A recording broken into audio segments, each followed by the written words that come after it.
ხსნელი არის მაცხოვარი. ჩვენ ესე აი დავუშვათ მოინდომო, რომ რაღაცა მიდრეკილება გაქვს ცოდვისკენ. შენით ამას ვერ უმკურნალებ, როგორც არ უნდა მოინდომო, ვერაფერს ვერ გააწყობ.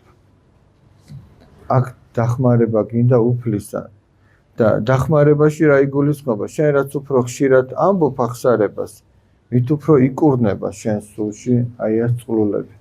და თუ ახსარებას არ ამბობ, მაშინ რჩები განუკურნებელი. იმიტომ რომ ახსარებაში მოქმედებს სულიწმინდის მადლი, რომელიც არის უძლურთა მკურნალი და ნაკრულევანთა აღმავსებელი. ახსარება არ არის ის, რომ მეზობელს მოუყვე რაღაცა შენი ცოდვა. ახსარება არის ღვთისგან დადგენილ სასულიერო პირს უთხრა და მისი ხელით ღმერთმა შენდობა მოგცეს. ესეც ღვთისგან არის, სახარებაში წერია. ახლა ზოგჯერ ამბობს ადამიანი, რომ მე ღმერთი მწავს, მაგრამ სასულიერო პირი არ მწავსო. ახლა წარმოიდგინეთ, დავუშვათ ვიღაც გარდაიცვალა. ახლა სანამ ტელეფონები და ის იქნებოდა, რაღაც საკომუნიკაციო საშუალებები, ვინმე რომ გარდაიცვლებოდა ან შვილს დააქორწილებდა თუ სხვა, სოფელში თუ ქალაქში მოპატიჟეებს გაგზავნიდა.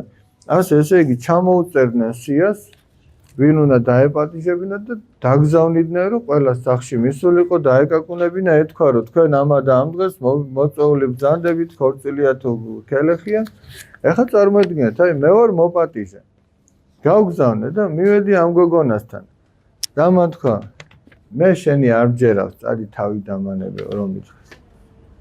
სინამდვილეში ვიზე თქვა უარი, ჩემზე?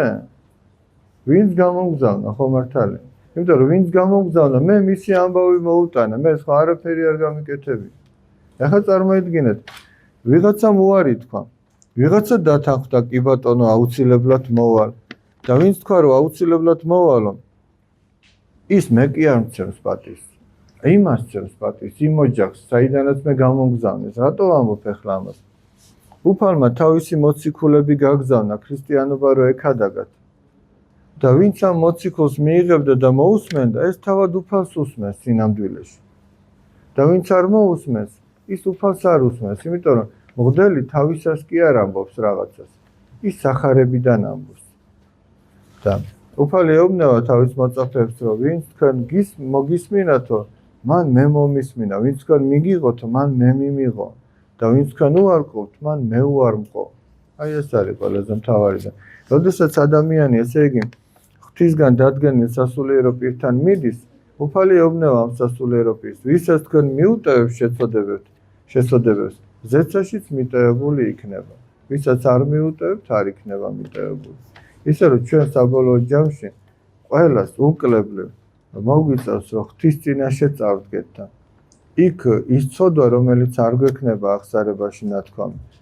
ჩვენ იმ ცოდვამ შეიძლება მარადიული სირცხვილი მოგვიტანოს და მარადიული მწუხარება.